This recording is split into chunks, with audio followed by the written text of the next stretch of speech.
وہ عقبہ ابن نافع نوجوان 1500 گھڑ سواروں کو لے کر نکلا اور جہاں گیا اس نے اسلام کا جھنڈا لہرا دیا، جہاں گیا اس نے اسلام کو فتح کر لیا، اسلام کا جھنڈا لہرا کر اس علاقے کو فتح کر لیا جہاں گیا۔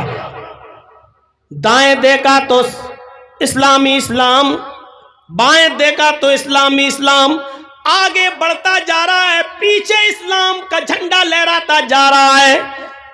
اس نے ایسا اسلام پھیلایا، ایسا اسلام پھیلایا، ایسا اسلام کا جھنڈا لہرایا کہ اسلام کا جھنڈا لہراتے لہراتے پھیراتے پھیراتے سامنے سمندر آ جاتا ہے، اس کو سمندر ہی سمندر دکھائی دیتا ہے۔ نوجوانوں ذرا ادھر توجہ دیجئے اور دیکھیے، یہ بھی نوجوان تھا، اپنے 1500 گھڑ سواروں کے ساتھ سفر کر رہا ہے۔ دائیں دیکھتا ہے تو اسلام کا جھنڈا، بائیں دیکھتا ہے تو اسلام کا جھنڈا، پیچھے مڑ کے دیکھتا ہے تو محمد رسول اللہ کا پرچم، اور سامنے دیکھتا ہے تو کہتا ہے کہ سمندر ہی سمندر۔ اس نے اپنی تلواروں کو زمین میں گاڑا، اپنے گھوڑوں کو باندھا 1500 لوگوں نے، اور اس کے بعد سمندر کے کھارے پانی سے وضو بنایا، اور اسی سمندر کے قریب کھڑے ہو کر اس نے 2 رکعت نماز پڑھائی۔ جب عقبہ ابن نافع نے نماز ادا کی اور 1500 لوگوں نے اس کے پیچھے نماز ادا کر لی، تو عقبہ ابن نافع ان سمندر کی تازہ اور اٹھتی ہوئی لہروں کو دیکھ کر کہتا ہے، اے اللہ، دائیں اسلام اور بائیں اسلام اور میرے پیچھے بھی اسلام، جہاں سے میں نے گزرا، میں نے تیرے نبی کا جھنڈا لہرا دیا ہے، میں نے اسلام کا پرچم لہرا دیا ہے، اب میں کیا کروں؟ سامنے سمندر آ گیا ہے۔ اے اللہ، اگر مجھے یہ پتہ چل جائے، الہ العالمین مجھے اس بات کا علم ہو جائے کہ اس سمندر کو پار کرنے کے بعد بھی کوئی بستی رہتی ہے، تیری کوئی مخلوق زندہ ہے، تیرے بندے آباد ہیں اور کفر کر رہے ہیں، تو قسم ہے مجھے تیرے عزت و جلال کی، میں اپنے 1500 گھڑ سواروں کے ساتھ سمندر میں چھلانگ لگا جاؤں گا اور تیرنا شروع کر دوں گا، اور اس وقت تک رکنے کا نام نہیں لوں گا جب تک کہ سمندر کو پار کرنے کے بعد اس بستی پر بھی تیرے نبی جناب محمد رسول اللہ کا پرچم نہ لہرا دوں، جب تک اسلام کا جھنڈا نہ گاڑ دوں، اس وقت تک میں چین و سکون کے ساتھ نہیں سوؤں گا۔ میرے بھائیوں، یہ عقبہ ابن نافع ایک جوان آدمی ہے جو یہ کہہ رہا ہے، اے اللہ، میں نے دائیں تیرے نبی کا جھنڈا لہرا دیا، بائیں اسلام پھیل گیا، پیچھے بھی اسلامی اسلام نظر آ رہا ہے، سامنے سمندر ہے، اور مجھے نہیں معلوم کہ سمندر کو پار کرنے کے بعد بھی کوئی بستی رہتی ہے۔ اگر مجھے پتہ چل جائے اس سمندر کو پار کرنے کے بعد بھی کوئی بستی رہتی ہے، تو میں اپنے گھوڑوں کو سمندر میں ڈال دوں گا اور اس بستی پر بھی تیرے نبی کا پرچم لہرا دوں گا۔ یہ تھے جو اپنے رب کی عبادت میں لگے ہوئے تھے، یہ عرش کے سائے میں ہوں گے۔ حضرت حنظلہ کا معاملہ کون نہیں جانتا؟ شادی ہوئی، بیوی گھر میں آئی، پہلی رات ہے، شب زفاف بھی منا لی، اور اعلان ہو جاتا ہے کہ آخری آواز ہے، آخری ندا ہے، اس آواز کے بعد اب کوئی بھی آدمی اپنے گھر میں نہیں بیٹھ سکتا ہے، اپنے گھر میں نہیں رک سکتا ہے۔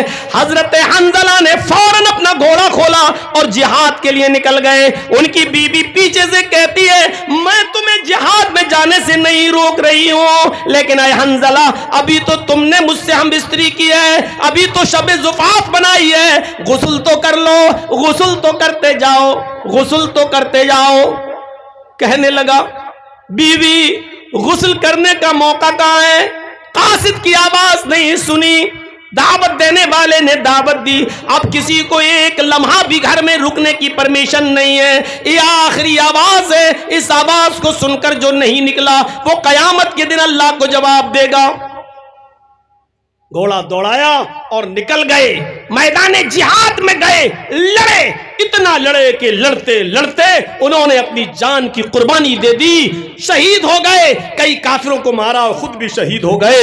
میرے بھائیوں، جب ان کو دفنایا جانے لگا تو آپ کو شاید یہ مسئلہ معلوم ہو، جو اللہ کی راہ میں قتل کر دیا جاتا ہے اس شخص کو انہی کپڑوں میں دفنایا جاتا ہے جن کپڑوں میں اس کی شہادت ہوتی ہے، پہلی چیز۔ دوسری چیز یہ ہے کہ شہید کی نماز جنازہ نہیں پڑھی جاتی ہے۔ تیسری چیز یہ ہے کہ اس کو غسل نہیں دیا جاتا ہے اور بغیر غسل کے اس کو دفنایا جاتا ہے۔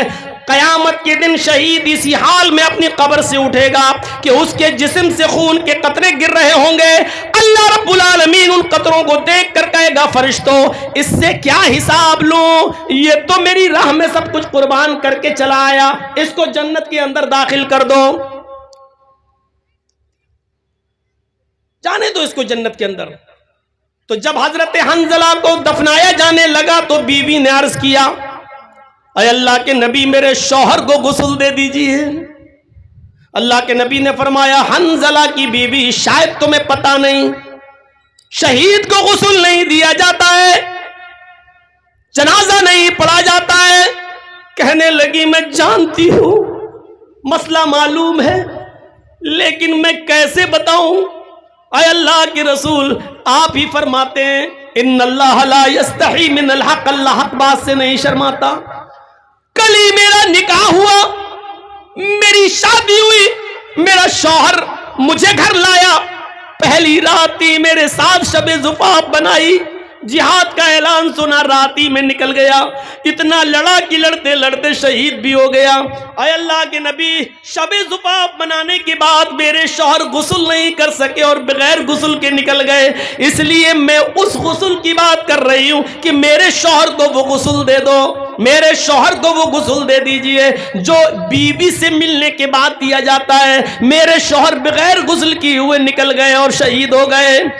تھوڑی دیر اللہ کے نبی نے توقف کیا، گویا کہ وحی کا انتظار کر رہے ہوں، اور تھوڑی دیر کے بعد کہنے لگے اے صحابیوں حنظلہ کو ایسے ہی دفن کر دو۔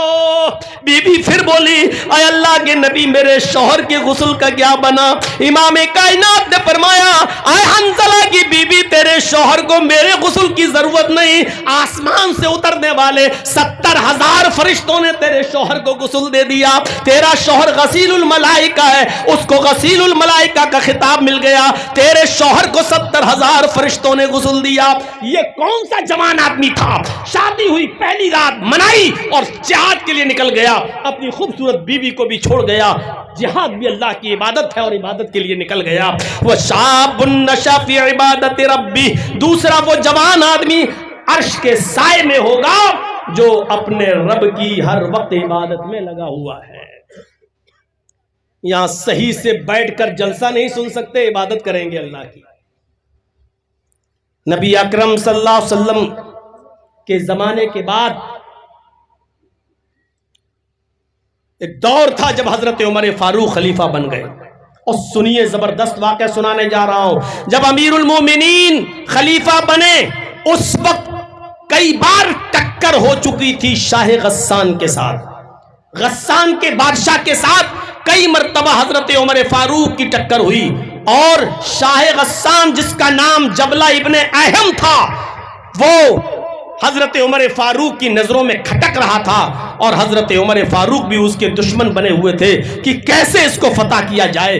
شاہ غسان کا زبردست بادشاہ، عیسائی بادشاہ، لیکن اسلام کی تعلیمات سے متاثر ہو جاتا ہے، اپنے قاصد کو، اپنے ایک ایلچی کو بھیجتا ہے لیٹر لکھ کر، خط لکھ کر، اور اس خط میں اس نے یہ لکھا کہ امیر المومنین عمر ابن خطاب، میں اسلام کی تعلیم سے متاثر ہو کر اسلام قبول کرنا چاہتا ہوں، اور میں آپ سے ملاقات کرنا چاہتا ہوں، اور آپ سے ملاقات کر کے میں اسلام قبول کرنے پر آمادہ ہوں۔ کیا مجھے اسلام کی چھایا میں جگہ ملے گی؟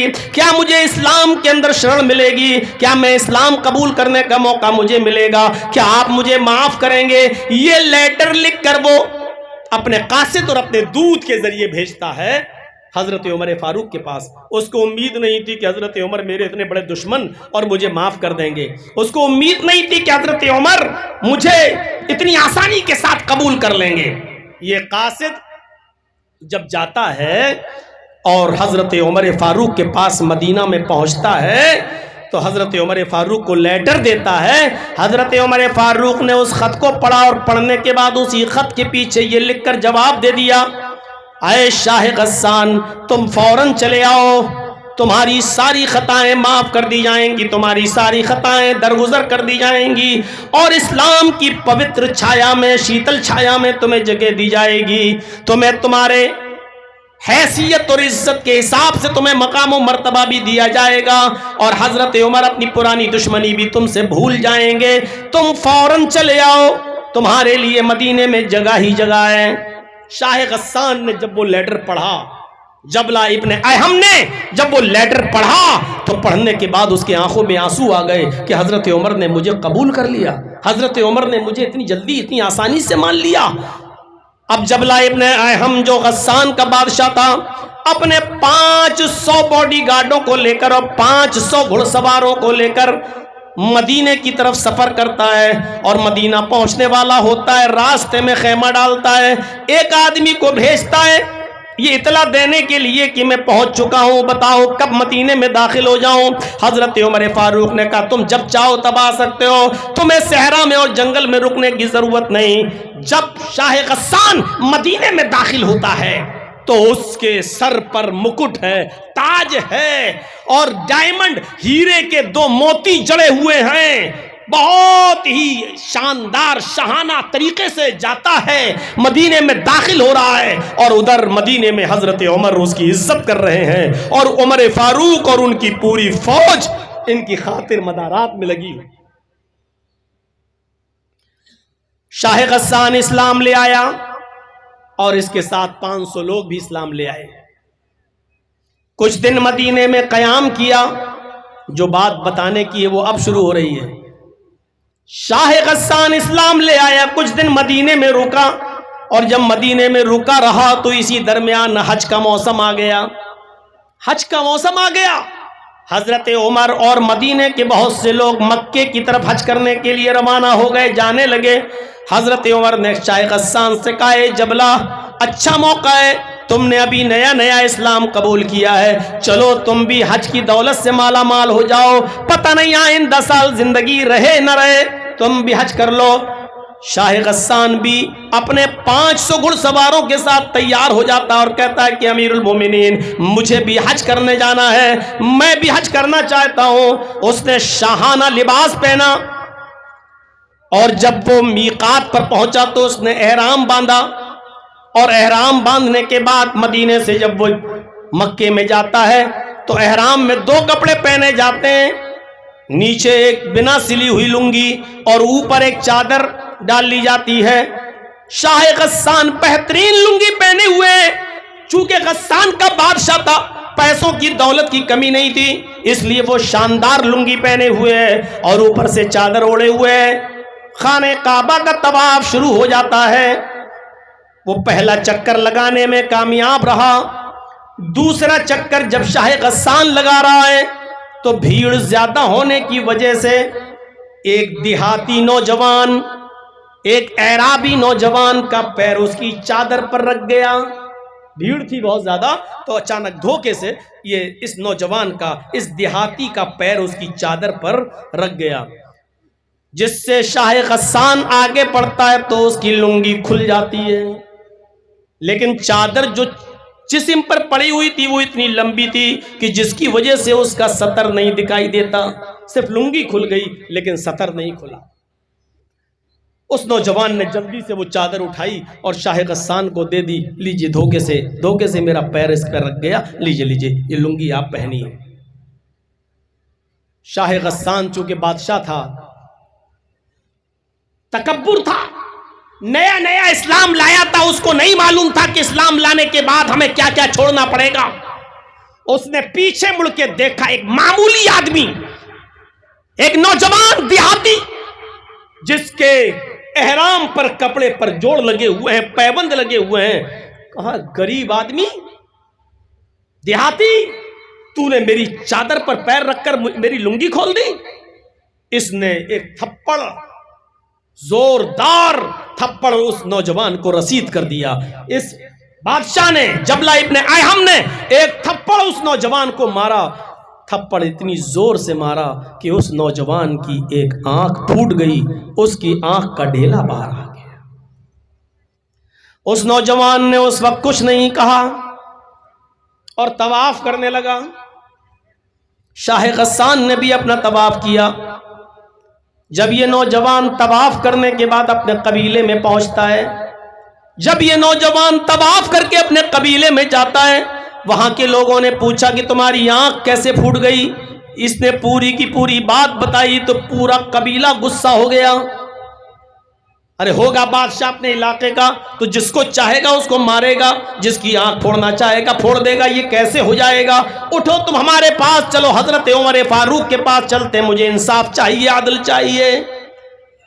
اور پورا قبیلہ اس نوجوان کو جس کی آنکھ پھوٹی تھی لے کر حضرت عمر فاروق کے پاس وہیں مکے میں پہنچ جاتا ہے. حضرت عمر فاروق کو پوری بات بتائی جاتی ہے. حضرت عمر فاروق نے اس نوجوان سے پوچھا، اس نوجوان نے کہا امیر المومنین دھوکے سے میرا پیر اس کی چادر پر رکھ گیا اور اس کی چادر کھل گئی، اس کی لنگی کھل گئی. اس نے مجھے تھپڑ مارا اور اتنی زور سے مارا کہ اس کے تھپڑ سے میری آنکھ پھوٹ گئی. شاہ غسان کو بلایا گیا، ادھر آؤ. آیا. اب دونوں میں جو گفتگو ہوئی وہ کچھ اس انداز سے گفتگو تھی. حضرت عمر فاروق نے کہا شاہ غسان تم نے اس نوجوان کی آنکھ کیوں پھوڑی؟ شاہ غسان کا جواب تھا امیر المومنین اس نوجوان نے میری لنگی پر اپنا پیر رکھ دیا جس کی وجہ سے میری لنگی کھل گئی. یہ غریب آدمی پھٹے پرانے کپڑے پہن کر احرام پہن کر آنے والا، یہ آدمی میری چادر پر پیر رکھے گا. میں نے ایک تھپڑ مارا اور تھپڑ زور سے لگ گیا، اس کی آنکھ پھوٹ گئی.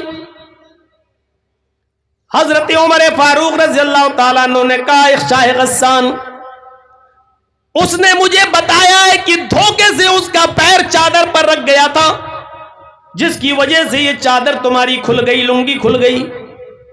اتنی چھوٹی سی غلطی کی اتنی بڑی سزا تم نے اس کو دی، یہ مناسب نہیں. شاہ غسان نے کہا ٹھیک ہے کوئی بات نہیں، ہو گئی غلطی، مار دیا تھپڑ. آپ ایک غریب آدمی کو بچانے میں اتنا انٹرسٹ کیوں لے رہے ہیں؟ اے امیر المومنین ٹھیک ہے ہو گئی، مار دیا تھپڑ، لیکن آپ اس کو بچانے میں کیوں لگے ہیں؟ ایک غریب آدمی کو کیوں بچا رہے ہیں؟ حضرت عمر فاروق نے کہا شاہ غسان اسلام لانے کے بعد امیر و غریب کا فرق نہیں رہتا ہے. اسلام کی تعلیم یہی ہے کہ امیر و غریب سب برابر ہیں. اے شاہ غسان تم بہت برا جملہ ادا کر رہے ہو. تمہارے ساتھ انصاف کیا جائے گا اور اس نوجوان کو انصاف ملنا چاہیے. شاہ غسان نے کہا اچھا ٹھیک ہے تو بتائیے مجھے کیا کرنا ہوگا؟ بہت معمولی سی چیز. حضرت عمر نے کہا بہت معمولی سی چیز. کہا کیا؟ اس آدمی سے معافی مانگ لو، اس نوجوان سے معافی مانگ لو، اس دیہاتی سے معافی مانگ لو. اگر یہ معاف کر دیتا ہے تو کچھ نہیں، اور اگر معاف نہیں کرتا تو کچھ لے دے کے معاملہ بنا لو. جتنے میں وہ تیار ہو جائے اس کو اس کی آنکھ کا نقصان دے دیا جائے، جتنے میں وہ راضی ہو جائے یہ مال اس کو دے دیا جائے، تمہیں چھوڑ دیا جائے گا. حضرت عمر فاروق سے شاہ غسان نے کہا امیر المومنین میں ایک معمولی اور غریب آدمی سے معافی تو مانگ نہیں سکتا، یہ نہیں ہوگا. اس نے میری لنگی پر پیر رکھا ہے، غلطی پہلے اس نے کی، میں نے تھپڑ مار دیا، اس کی آنکھ پھوٹ گئی. میں اس کو کچھ لے دے کے بھی معاملہ نہیں بنانا چاہتا، نہ میں معافی مانگوں گا نہ کچھ لے دے کے معاملہ بناؤں گا. اب بتائیے انصاف کا تقاضا کیا ہے؟ اس نوجوان کو کیسے انصاف دلانا چاہتے ہیں؟ امیر المومنین حضرت عمر نے کہا تو پھر تیار ہو جاؤ، آنکھ کے بدلے آنکھ، تمہاری بھی آنکھ پھوڑی جائے گی. پڑھیے سیرت فاروق علامہ شبلی نعمانی کی. میرے بھائیوں کہا کہ تمہاری بھی آنکھ پھوڑی جائے گی. بتک گیا، جھرجھری تاری ہو گئی. میں غسان کا بادشاہ، امیر المومنین میری آنکھ پھوڑی جائے گی؟ آپ جانتے ہیں کس سے بات کر رہے ہیں؟ میں غسان کا بادشاہ رہ چکا ہوں، میرا باپ بھی بادشاہ رہ چکا ہے، میرا دادا بھی بادشاہ رہ چکا ہے. بادشاہت میرے خاندان سے چلی آ رہی ہے، بادشاہت میرے خاندان کی رکھیل ہے. یہ عہدے مجھے خاندان سے چلے آ رہے ہیں اور میں اس سے معافی مانگوں گا. حضرت عمر نے کہا نہیں مت مانگو, آنکھ کے بدلے آنکھ. کہا امیر المومنین جب اسلام کے اندر بڑے لوگوں کی کوئی عزت نہیں, صاحب اقتدار کی کوئی حیثیت نہیں, اسلام جب اونچے اور بڑے مقام اور مرتبے والوں کو کوئی عزت نہیں دے سکتا ہے, ان کا خیال نہیں رکھ سکتا, تو ایسا اسلام پھر کس کام کا؟ میں اسلام کو ہی چھوڑ دوں گا, میں پھر سے عیسائی بن جاؤں گا, ایسا اسلام مجھے نہیں چاہیے. حضرت عمر نے کہا پھر تیری مرضی.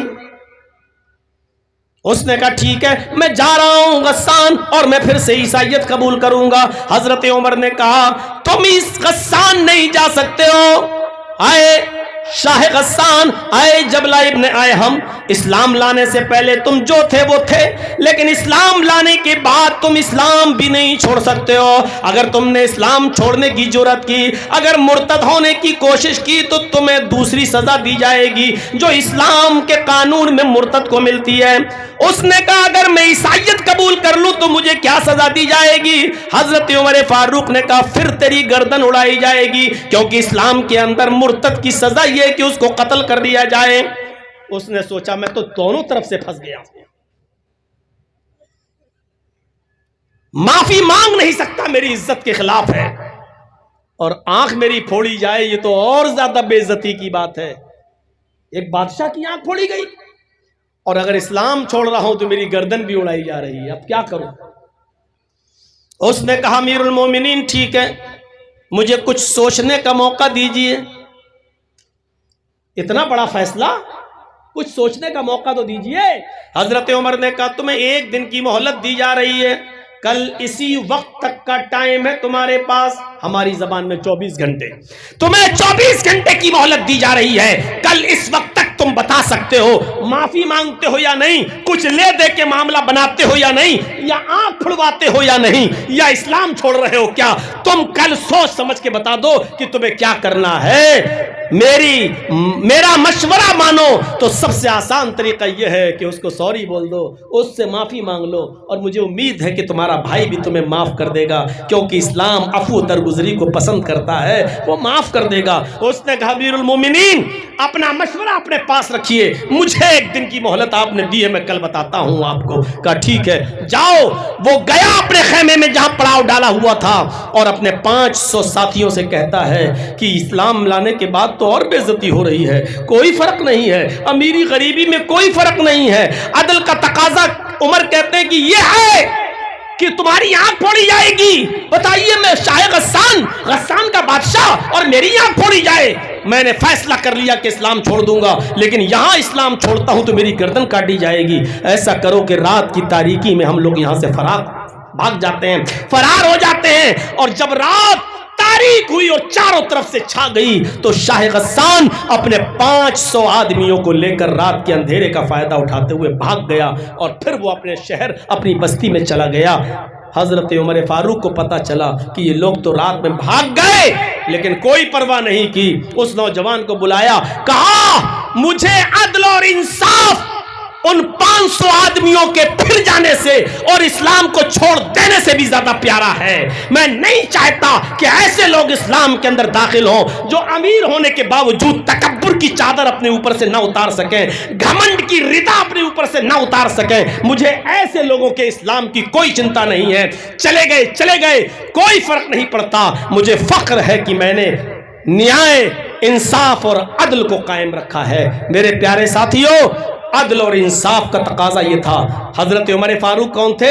امیر المؤمنین, اور عدل کو قائم رکھا. قیامت کے دن عرش کے سائے میں وہ امیر بھی ہوگا, وہ حاکم وقت بھی ہوگا جو عدل و انصاف کرتا ہوگا. سبعۃ یظلھم اللہ فی ظلہ یوم لا ظل الا ظلہ الامام العادل. قیامت کے دن عرش کے سائے میں سب سے پہلے جگہ اس کو ملے گی جو عدل و انصاف کرنے والا باپ ہوگا, عدل و انصاف کرنے والا انسان ہوگا, عدل و انصاف کرنے والا حاکم ہوگا, عدل و انصاف کرنے والا کوئی ذمہ دار ہوگا. اس آدمی کو جگہ ملے گی. وہ تو واقعہ سنا ہی ہوگا، 50 بار سنا ہوگا، آپ کے علماء نے بتایا ہوگا۔ قبیلہ بنو مخزوم کی وہ عورت جو فاطمہ نامی تھی اور پکڑی گئی چوری میں، اللہ کے نبی نے کہا ہاتھ کاٹ دو، کہا بڑے اونچے گھر کی لڑکی، اگر اس کا ہاتھ کاٹا گیا تو ناک کٹ جائے گی۔ اور سب سے زیادہ چہیتے، نبی کے سب سے زیادہ دلارے حضرت اسامہ ابن زید کو بھیجا گیا کہ جاؤ آپ سفارش کرو۔ تو اللہ کے نبی صلی اللہ علیہ وسلم سے کہنے لگے، اے اللہ کے نبی چھوڑ دیجئے اس عورت کو، اس کا ہاتھ مت کاٹو، بڑے اونچے گھر کی لڑکی ہے، اگر ہاتھ کٹ گیا تو ناک کٹ جائے گی۔ اللہ کے نبی صلی اللہ علیہ وسلم نے فرمایا، واہ، اللہ کی حدوں میں سے ایک حد میں سفارش لے کر آ گئے ہو، یہ میری طرف سے حدیں تھوڑی ہیں، یہ تو اللہ نے بیان کیا ہے، السارق والسارقۃ فاقطعوا ایدیہما، چوری کرنے والے مرد اور چوری کرنے والی عورت دونوں کا ہاتھ کاٹ دو، یہ تو قرآن نے حد جاری کی ہے۔ میں کون ہوتا ہوں اللہ رب العالمین کی طرف سے قائم کردہ کسی حد کو بدلنے والا؟ اس کا ہاتھ کاٹا جائے گا، اور جب ہاتھ اس کا کاٹ دیا گیا تو تمام لوگوں نے کہا اللہ کے رسول بڑی ناک کٹ رہی ہے، سبکی ہو رہی ہے، لوگ کہہ رہے ہیں کہ امیروں کا بھی خیال نہیں رکھا جاتا ہے اسلام میں۔ تو اللہ کے نبی صلی اللہ علیہ وسلم نے اس وقت جو تاریخی جواب دیا وہ حدیث کی کتابوں میں موجود ہے، لو ان فاطمہ بنت محمد سرقت لقطعت یدہا، اس نے چوری کی، اگر اس کی جگہ پر محمد کی اپنی بیٹی فاطمہ بھی چوری کرتی تو میں اس کا بھی ہاتھ کاٹ دیتا، کیونکہ یہ عدل ہے، یہ انصاف ہے۔ جو چوری کرے گا اور وہ نصاب کو، حد کو پہنچے گی تو اس کو جو ہے سزا دیا جائے گا، چاہے وہ مرد ہو یا عورت۔ لہٰذا میری بیٹی بھی اگر چوری کرتی تو اس کا بھی ہاتھ میں کاٹ دیتا۔ یہ ہے عدل و انصاف، اور عدل و انصاف کرنے والے قیامت کے دن کہاں ہوں گے؟ اللہ کے عرش کے سائے میں۔ یہاں جتنے بیٹھے ہیں نا، سب سوچ لیں کہ پہلا ہی معاملے میں کتنے لوگ ہوں گے جو عرش کے سائے سے بے دخل کر دیے جائیں گے۔ چل ہٹ، بھاگو یہاں سے۔ پہلی چیز، اب آگے چلیے، آگے نوجوانوں کے لیے۔ آج کا نوجوان اللہ ہی بہتر جانے کہ عرش کے سائے میں جگہ پا پائے گا یا نہیں پا پائے گا۔ جو آدمی جلسوں میں بھی موبائل کھڑا کر کے ویڈیو بنا رہا ہو، جس کو جلسے سے زیادہ اپنے یوٹیوب چینل کی فکر ہو اور اپنی کمائی کی فکر ہو، وہ آدمی اللہ کے عرش کے سائے میں۔ وَشَابٌ نَشَأَ فِي عِبَادَةِ رَبِّهِ، کیا بات کہی اللہ کے رسول صلی اللہ علیہ وسلم نے۔ وہ نوجوان، وہ جوان جو اپنے رب کی عبادت میں مصروف ہے۔ عبادت صرف نمازی نہیں ہوتی ہے، بس گئے ظہر میں 4 رکعت پڑھ کے چلے آئے، مغرب میں 3 پڑھ کے چلے آئے، عشاء میں 4 رکعت پڑھ کے چلے آئے۔ عبادت صرف یہی نہیں ہوتی، جو چیز بھی عبادت کہلاتی ہے، اور وہ نوجوان جو اللہ کی عبادت میں ہر وقت مصروف ہے، وہ اللہ کے عرش کے سائے میں ہوگا۔ تیسری چیز دیکھیے، وَرَجُلٌ قَلْبُهُ مُعَلَّقٌ فِي الْمَسَاجِدِ۔ 7 چیزیں ہیں، 2 چیزیں بتا چکا ہوں، اور اب میں کسی کو کھڑا کر کے ان 7 چیزوں کو پوچھوں گا، دیکھیں کتنی غور سے سن رہا ہے وہ میری تقریر۔ 7 چیزیں جو بتائی تھی نا، اور جس کا سر جھکا ہوگا اسی کو پہلے کھڑا کروں گا۔ یاد رکھیے 7 چیزیں پہلے پھر سن لو۔ پہلی چیز، عدل و انصاف کرنے والا۔ دوسری چیز، نوجوان۔ لاسٹ میں پوچھوں گا کسی کو کھڑا کر کے۔ ابھی 2 چیزیں بتا دیں، وہ نوجوان جو اپنے رب کی عبادت میں لگا ہوا ہے۔ اب تیسری چیز پہ آئیے، وَرَجُلٌ قَلْبُهُ مُعَلَّقٌ فِي الْمَسَاجِدِ، وَرَجُلٌ قَلْبُهُ مُعَلَّقٌ فِي الْمَسَاجِدِ۔ تیسرا، وہ آدمی اللہ کے عرش کے سائے میں ہوگا جس کا دل نماز کی طرف لٹکا ہوا ہے۔ اس طرح کیوں بیٹھے ہو؟ ارے بیٹھ جاؤ، چپل اتار کے اس کے اوپر بیٹھ جاؤ۔ تم تو ایسے بیٹھے ہو، لگ رہا ہے جیسے یہاں لیٹرین کر رہے ہو۔ ہاں، اس پہ ایسے بیٹھ جاؤ۔ رجل قلبہ معلق فی المساجد، تیسرا وہ آدمی عرش کے سائے میں ہوگا جس کا دل مسجد کی طرف لٹکا ہوا ہے، اٹکا ہوا مسجد۔ سمجھ رہے مطلب؟ ابھی ظہر کی نماز پڑھ کے آیا، کھیتی باڑی کر رہا ہے، کچھ کام کر رہا ہے، بار بار گھڑی دیکھ رہا، ہاں ابھی عصر میں ٹائم ہے، پھر کام کر رہا ہے، پھر بار بار کبھی سورج کی طرف دیکھتا ہے، دیکھیں عصر کا وقت ہوا کہ نہیں ہوا ہے، اور جیسے ہی عصر کا وقت ہوا فوراً مسجد میں عصر پڑھ کے آیا، کام میں لگ گیا, بار بار دیکھ رہا مغرب تو نہیں ہو رہی, مغرب تو نہیں ہو رہی ہے. اور جیسے ہی مغرب کا وقت ہوا مسجد میں مغرب پڑھ کے آیا, کھانا کھانے بیٹھا گھر پہ, بار بار گھڑی دیکھ رہا اور مسجد کی فکر لگی ہوئی, عشاء کا وقت تو نہیں ہوا. اور جیسے ہی عشاء کی نماز پڑھ کے مسجد میں آیا, سو گیا. رات میں کئی بار اٹھتا ہے, گھڑی دیکھتا ہے کہیں فجر تو نہیں ہو گئی ہے, پھر سوتا ہے, پھر چونکتی ہے اس کی نیند, پھر گھڑی دیکھتا ہے فجر تو نہیں ہو گئی ہے, اور اس کا دماغ مسجد کی طرف, اس کا دل مسجد کی طرف لٹکا ہوا ہے. ایسا شخص قیامت کے دن عرش کے سائے میں ہوگا جس کا دل مسجد ہی میں لگا ہوا ہے. اس کا یہ مطلب نہیں کہ کام دھندا چھوڑ دو, بس وقت کا خیال رکھو. میرے پیارے ساتھیوں, حضرت مصعب رضی اللہ تعالیٰ عنہ نے عامر ابن عبداللہ ابن زبیر کا ایک واقعہ نقل کیا ہے کہ جب ان کے انتقال کا وقت آیا, بہت بیمار ہوئے اور زندگی سے بیچارے مایوس ہو گئے, بستر پر لیٹے ہوئے تھے, اتنے بیمار تھے کہ ان کا اٹھنا بیٹھنا سب محال تھا. لیکن اس بیماری کے باوجود جب ان کے کان میں اذان کی آواز گئی, اللہ اکبر اللہ اکبر اللہ اکبر اللہ اکبر, فوراً اپنے گھر والوں سے اور اپنے رشتہ داروں سے کہنے لگے کہ مجھے اٹھا دو, مسجد تک مجھے پہنچا دو. یہ مغرب کی نماز کا وقت تھا. مغرب کی اذان کی آواز ان کے کانوں میں گئی, کہنے لگے اے میرے گھر والوں, اے میرے بچوں, اے میرے عزیزوں رشتہ داروں, مجھے میری مسجد تک پہنچا دو.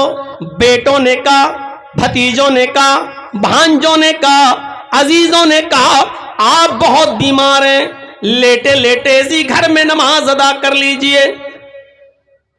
عامر ابن عبداللہ ابن زبیر جواب دیتے ہیں, کیسی باتیں کر رہے ہو, میں نے اللہ کے داعی کی آواز سنی ہے, میں نے اللہ کی طرف دعوت دینے والے داعی کی آواز میرے کانوں میں گئی ہے.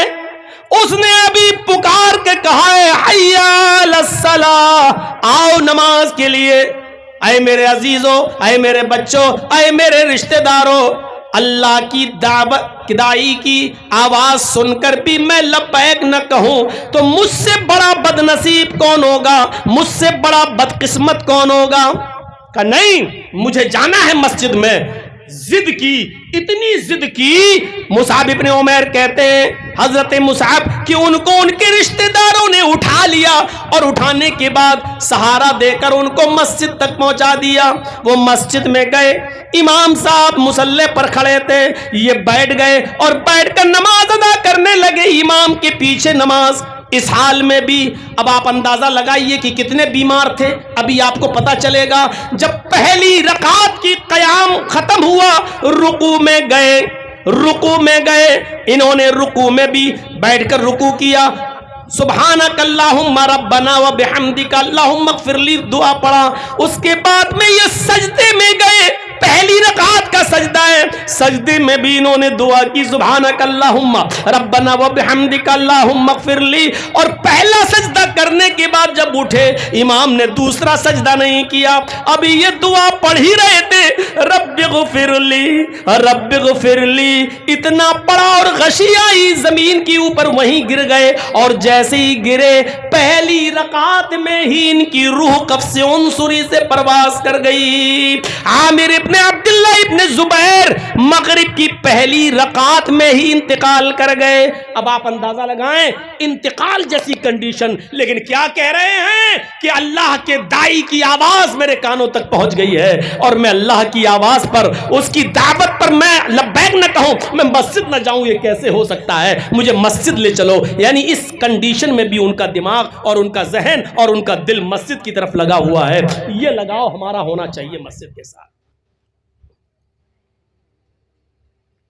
کتنے لوگ ہیں جن نماز پڑھتے ہیں, مانتا ہوں, لیکن ہر وقت مسجد کی طرف دماغ لگا رہے, دل لگا رہے.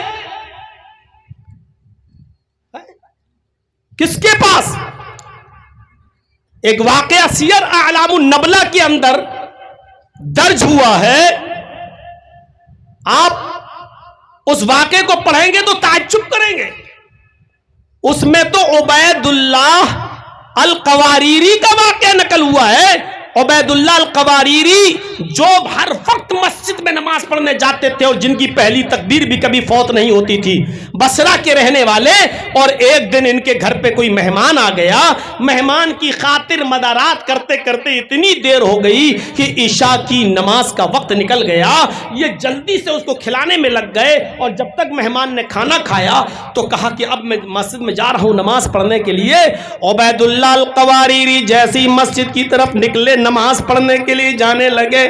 جب بصرہ کی مسجد میں پہنچے تو کیا دیکھتے کہ وہاں سے لوگ نماز پڑھ کے نکل رہے ہیں. پوچھا لوگوں کیا جماعت ختم ہو گئی؟ فرمایا ہاں. دوسری مسجد میں گئے, پتہ چلا ادھر بھی جماعت ہو گئی. تیسری مسجد میں گئے, پتہ چلا کہ ادھر بھی جماعت ہو گئی. سوچا کہ اب جماعت کہیں نہیں ملے گی, چلو اپنے گھر پہ نماز پڑھ لیتے ہیں. اب عبید اللہ القواریری جب اپنے گھر پہ آئے تو کہنے لگے, آئے میری بیوی, اللہ کے نبی صلی اللہ علیہ وسلم نے فرمایا جماعت کے ساتھ نماز پڑھنا اکیلے نماز پڑھنے سے, تنہا نماز پڑھنے سے 27 گنا زیادہ درجہ رکھتا ہے. یعنی جماعت کا ثواب 27 گنا زیادہ ملتا ہے تنہا نماز پڑھنے سے. اس لیے میں آج عشاء کی نماز 27 بار پڑھوں گا.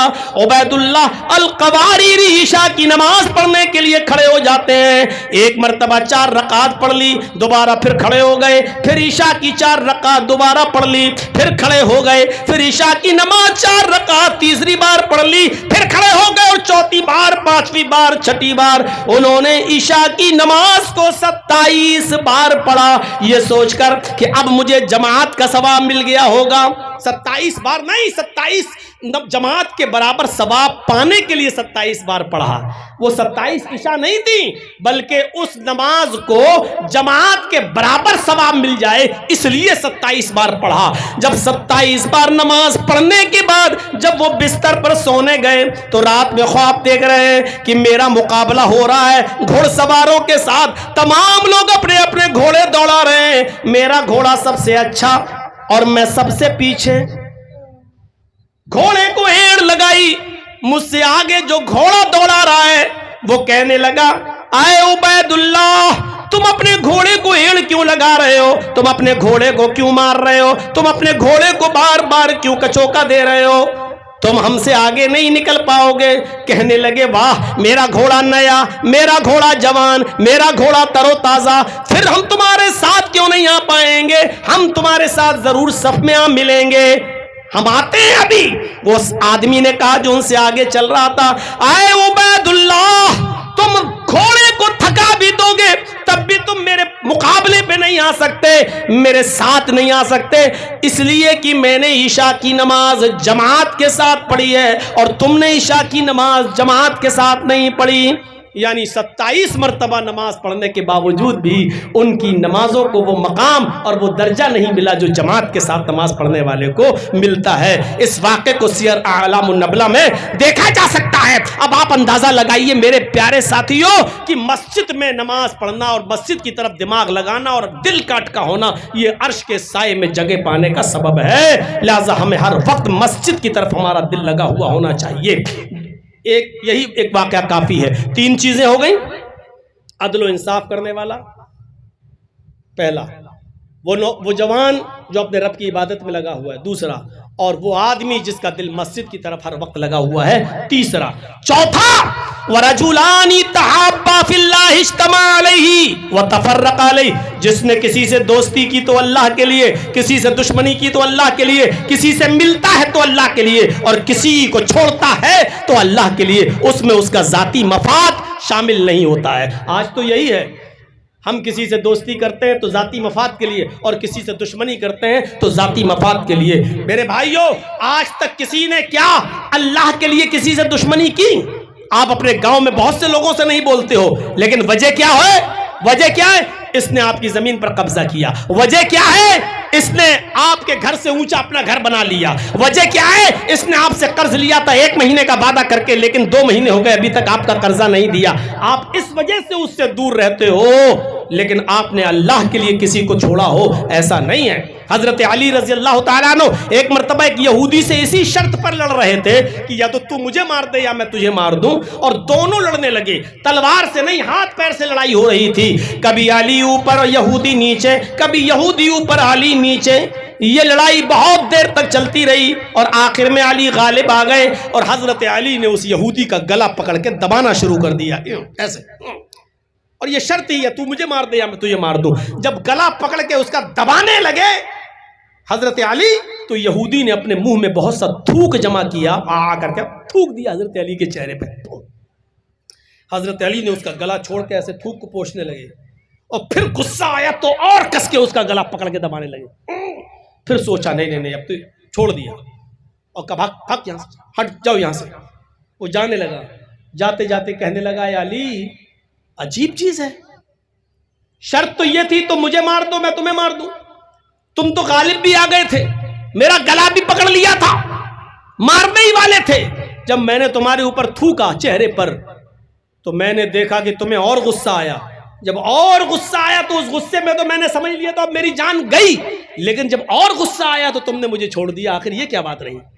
تو حضرت علی نے کہا جب تک میں غصے میں تھا میں اللہ کے لیے تھا, اور میں تیرا گلا اللہ کے لیے دبا رہا تھا, اور اس پر مجھے ثواب کی امید تھی کہ اللہ مجھے ثواب دے گا. لیکن جب تو نے میرے چہرے پر تھوکا مجھے مزید غصہ آیا. وہ غصہ اللہ کے لیے نہیں تھا, وہ میرے چہرے پر تھوکنے کی وجہ سے میرے اندر بڑھ گیا. اگر اس غصے میں تو مارا جاتا تو یہ اللہ کے لیے نہیں, یہ میرا ذاتی انتقام ہوتا, یہ میرا ذاتی بدلہ ہوتا. اس لیے میں نے ذاتی بدلہ نہیں لیا, ذاتی انتقام نہیں لیا, پھر میں نے تجھے چھوڑ دیا, کیونکہ اب یہ لڑائی اللہ کے لیے نہ رہی. اگر اس غصے میں تو مارا جاتا تو یہ میرا ذاتی انتقام ہوتا, اللہ کے لیے نہیں. آپ نے کسی کو اللہ کے لیے چھوڑا ہے؟ ہم نے تو بہت سی ایسی بستیوں کو چھوڑ دیا ہے.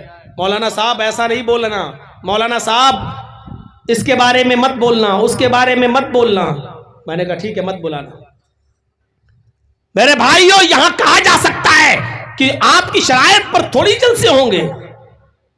ہم تو ایک ڈاکٹر ہیں اور ڈاکٹر خود سمجھتا ہے مریض کا علاج کیسے کرنا چاہیے, اس کو کون سی دوا کی ضرورت ہے. جب آپ خود ہی دوا دینے لگیں اور آپ خود ہی ہم سے یہ کہیں کہ یہ بتائیے یہ بتائیے یہ بتائیے, تو آپ ہی نہ علاج کر لو نا مریض کا, پھر ہم لوگوں کو کیوں بلا رہے ہو؟ میرے بھائیوں علماء جتنے بیٹھے ہیں ان کو کبھی پابند مت کرنا. مولانا صاحب یہ بولنا, مولانا صاحب ایسا بولنا. ارے تو اپنے بارے میں بلواتا. ایک آدمی مجھ سے کہنے لگا مولانا صاحب میاں بیوی کے حقوق پہ بولنا. پتہ لگایا تو پتہ چلا کہ سب سے زیادہ وہی مار کھاتا ہے اپنی بیوی سے. تو لوگ اس بہانے اپنے بارے میں بلوانا چاہتے ہیں کہ آپ بولیں گے تو اس میں میری بھی بات آ جائے گی. تو بہت سمجھنے کی ضرورت ہے. اب تو 25-26 سال کا عرصہ اس میں گزرا تو بہت تجربہ بھی ہو گیا ہے کہ کون کس مقصد سے کہتا ہے اور کون کس ارادے سے کہتا ہے. تو رجلانی تحابا فی اللہ اجتماع علیہ وتفرق علیہ, اللہ کے لیے دوستی اور اللہ کے لیے دشمنی, یہ 4 چیزیں آپ کے پاس میں نے بتا دی ہیں. اب جو چیز بتانے جا رہا ہوں وہ آج ہمارے معاشرے کا سب سے بڑا ناسور, ہمارے معاشرے کا سب سے بڑا المیہ. 5واں آدمی جو اللہ کے عرش کے سائے میں ہوگا وہ کون ہے؟ رجل دعته امرأة ذات منصب وجمال فقال انی اخاف اللہ. پہلے ایک ایک لفظ پر غور کیجئے. ایسا مرد, ایسا آدمی جس کو کسی عورت نے برے کام کے ارادے سے بلایا ہو, اور وہ عورت بھی بازارو نہیں, سنیے, وہ عورت بھی جسم فروش نہیں, 500 اور 1000 روپے میں اپنا جسم بیچنے والی نہیں. حدیث کے الفاظ پر غور کرو. ذات منصب, بہت شریف گھرانے کی, حسب و نسب والی, عزت دار گھر کی عورت,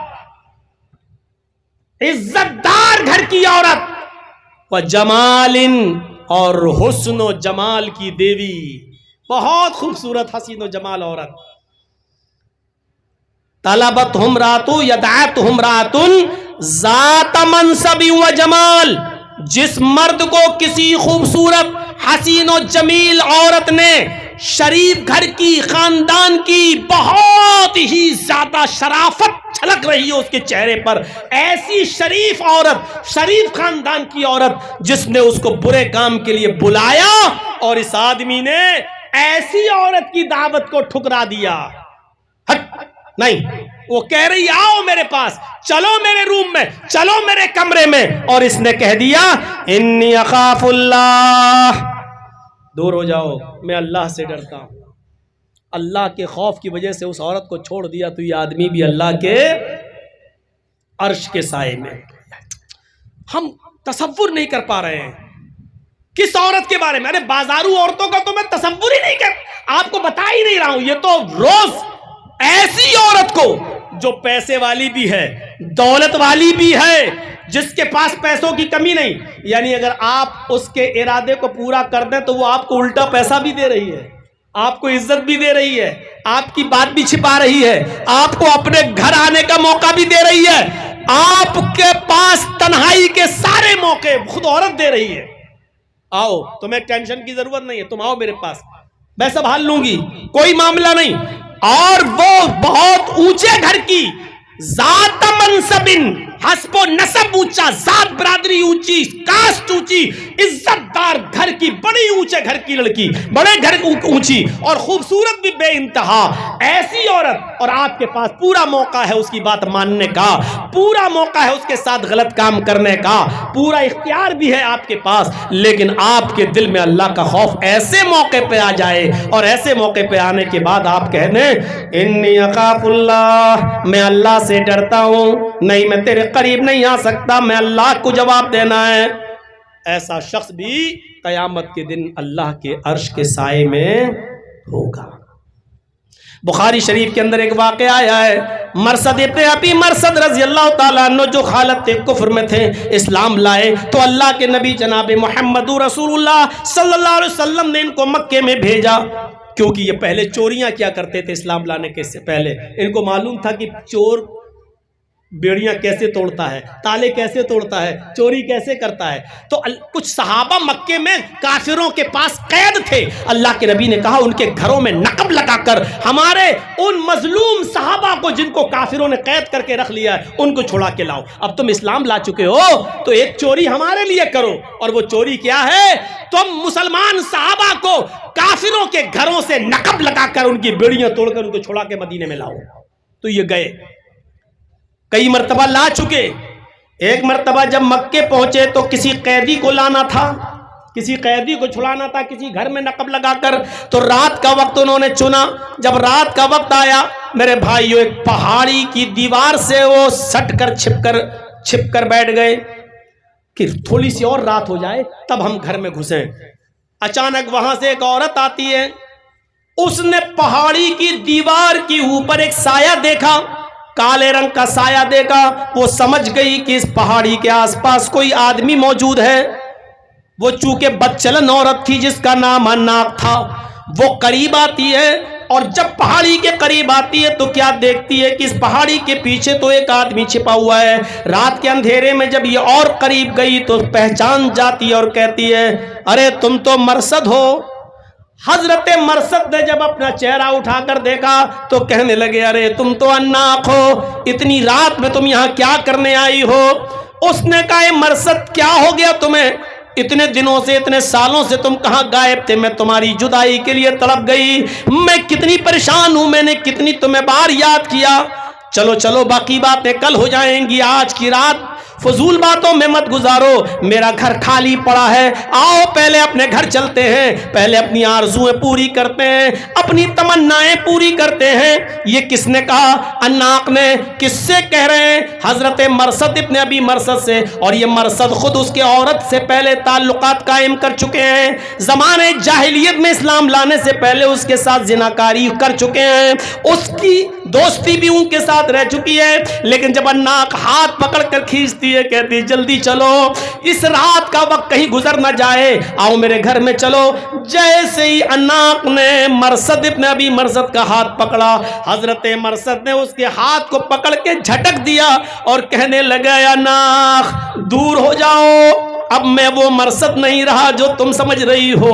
تم میرے ان ہاتھوں کو پکڑ رہی ہو, ان ہاتھوں نے جناب محمد رسول اللہ کے ہاتھوں کو چھو لیا ہے. یہ ہاتھ محمد رسول اللہ کے ہاتھ کو ٹچ کر چکے ہیں, اب یہ کسی حرام چیز کو نہیں چھو سکتے ہیں. اناق نے کہا تو پھر میں شور کروں گی. تم چوری کرنے آئے ہو, تم ان گھروں میں گھس کر چوری کرتے ہو. کہا کہ تمہیں جو کرنا ہو کرو, لیکن میں تمہارے ساتھ نہیں چل سکتا, میں زنا نہیں کر سکتا. چلا دی وہ, چیخ دی وہ عورت اناق. لوگوں, ایک آدمی آیا ہے, تمہارے گھروں میں چوری کرنے کے ارادے سے آ گیا ہے, جلدی نکلو, وہ تمہارے گھر میں چوریاں کر ڈالے گا, تمہارے گھروں کو لوٹ لے گا, جلدی نکلو. اس کی آواز سن کر محلے کے لوگ ادھر ادھر سے نکلنا شروع ہوئے. حضرت مرصد ابن ابی مرصد فرماتے ہیں کہ لوگوں کو آتا دیکھ کر میں رات کے اندھیرے میں بھاگا, بہت تیزی کے ساتھ بھاگا اور ایک پہاڑی کے اوپر چڑھ گیا. مجھے وہاں سے غار دکھائی دی, نیچے اترا اس پہاڑی کے نیچے اور اس غار کے اندر میں چھپ گیا. ان لوگوں نے بھاگتے ہوئے تو مجھے دیکھا, لیکن رات کے اندھیرے میں ان کو یہ پتہ نہ چل سکا کہ میں کس پہاڑی کے اوپر چڑھا. وہ میری پہاڑی کے اوپر بھی آ گئے, ڈھونڈتے ہوئے وہ میری پہاڑی کے اوپر بھی چڑھ گئے اور پھر دائیں بائیں دیکھنے لگے, لیکن وہ مجھے نہیں دیکھ سکے, جبکہ اسی پہاڑی کے نیچے گفا تھی, جس گفا میں چھپا ہوا تھا. اللہ کی قسم, مرصد ابن ابی مرصد کہتے ہیں, بخاری کی روایت ہے, اللہ کی قسم ان لوگوں نے اس پہاڑی کے اوپر کھڑے ہو کر پیشاب بھی کیا اور ان کا پیشاب نیچے میرے سر کے اوپر گر رہا تھا. ان کا پیشاب میرے سر کے اوپر آ رہا تھا, لیکن میں دائیں بائیں ہلنے کی کوشش نہیں کیا. اگر ہلوں گا تو ان کو پتا چل جائے گا کہ میں یہاں ہوں. جب ان کو پتا چلا کہ میں نہیں ہوں تو وہ لوگ بھی وہاں سے چلے گئے اور میں تھوڑی دیر کے رکا, اور تھوڑی دیر کے بعد جب میں غار سے نکلا تو دیکھا کہ سب جا چکے ہیں, اناق بھی جا چکی ہے. تو پھر میں نکلا اور میں نے گھر میں نقب لگایا اور ایک موٹا تازہ تگڑا آدمی میں اس کو چھڑا کے لایا. میں نے اس کو اپنے کاندھے پر سوار کیا, لیکن وہ اتنا بھاری تھا جو مجھے بار بار تھکا دیتا تھا. میں اس کو گھر سے نکالنے میں کامیاب رہا, اور جب میں سنسان جنگل سے نکلا تب آ کر میں نے اس کے پیروں کی اور ہاتھوں کی بیڑیاں توڑ کر اس کو مکے تک پہنچایا. وہ مکے سے مدینے تک پہنچایا. اب وہ مدینے آ گئے.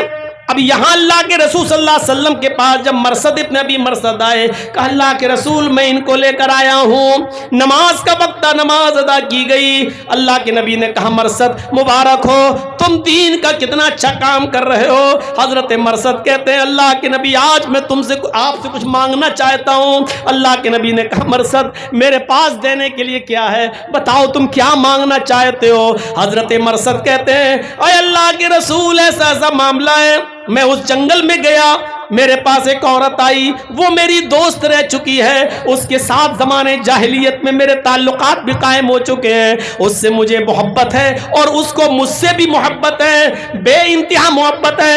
میں چاہتا ہوں کہ اس اناق سے میں نکاح کر لوں, اگر آپ کی اجازت ہو تو کیا میں اس عورت سے اناق سے نکاح کر سکتا ہوں. اللہ کے نبی صلی اللہ علیہ وسلم کچھ دیر خاموش رہے, اور خاموش رہنے کے بعد پھر آپ نے تھوڑی دیر کے بعد مرصد ابن ابی مرصد سے کہا اے مرصد, اللہ رب العالمین نے قرآن کے اندر یہ آیت نازل فرما دی ہے کہ الزانی لا ينکح الا زانیۃ او مشرکۃ, کوئی زناکار مرد کسی زانیائی سے شادی کرتا ہے یا کسی مشرکہ عورت سے شادی کرتا ہے, اور کوئی زانیہ عورت کسی زانی مرد سے یا مشرک مرد سے ہی نکاح کرتی ہے.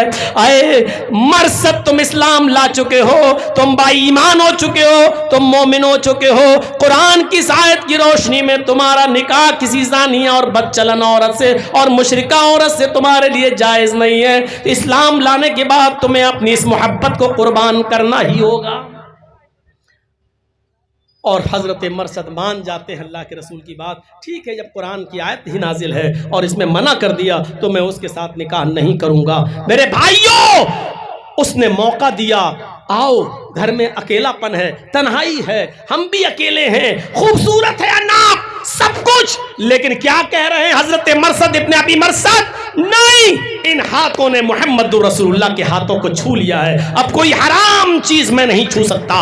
اے اناق تو جاؤ, میں تیرے ساتھ زنا نہیں کر سکتا, یعنی میں اللہ سے ڈرتا ہوں. میرے بھائیوں, یہ بد چلن اور بدکار عورتوں کے پاس تو آدمی پیسہ دے کر جاتا ہے, یہاں اس کی بات ہو رہی ہے جس کے پاس پیسہ نہ ہو، عورت خود دولت لٹا رہی ہو، عورت خود روم دے رہی ہو، عورت خود تنہائی کا موقع دے رہی ہو، اور ذات و منصب والی ہو، اور جاہو جلال والی بھی ہو، پیسے والی بھی ہو، دولت والی بھی ہو، عزت والی بھی ہو، اور خوبصورت بھی ہو، ایسی عورت کو کہہ دینا کہ میں اللہ سے ڈرتا ہوں، ایسا شخص قیامت کے دن عرش کے سائے میں ہوگا۔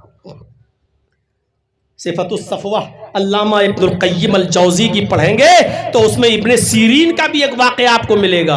ابن سیرین جو بزازی کا کام کرتے تھے، اور کپڑے کی گٹھری لاد لاد کر کپڑا بیچا کرتے تھے، ان کے علاقے بستی میں، جس بستی میں وہ کپڑا بیچنے جاتے تھے، اسی بستی میں ایک امیر زادی بیوہ عورت رہتی تھی۔ میرے الفاظ پر غور کیجئے گا، امیر زادی بیوہ، یعنی پیسہ دولت کی مالک تھی وہ، اور بیوہ تھی، اس کا شوہر مر گیا تھا، اس کی کئی نوکرانیاں تھیں، اس نے اپنی نوکرانیوں کو لگا رکھا تھا، جس خوبصورت نوجوان لڑکے کو دیکھو اس کو میرے پاس بھیج دیا کرو، اور وہ ہمارے ساتھ رنگ رلیاں اس کے ساتھ بناتی تھی۔